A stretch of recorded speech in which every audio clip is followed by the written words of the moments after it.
டேய் டேய் நில்றா. சொன்னா நீ என்னடா இந்த பக்கம்லாம் வர? நான் எப்பயுமே எங்க தானே வருவேன்.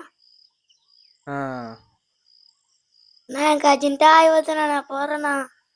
யார் யாரா இந்த பக்கம் வரணும்னு ஒரு வசதியே எல்லாம் போயிடுச்சு இப்போ. அந்த வயசில் எனக்கு தெரியல. ஆனால் 20 வயசுல தான் புரிஞ்சுது அவன் ஏன் அந்த வார்த்தையை சொன்னான்னு. இங்கே நிலத்துல உரம் போட்டுறதுக்கு கூட என்ன ஜாதின்னு தேவைப்படும் போல.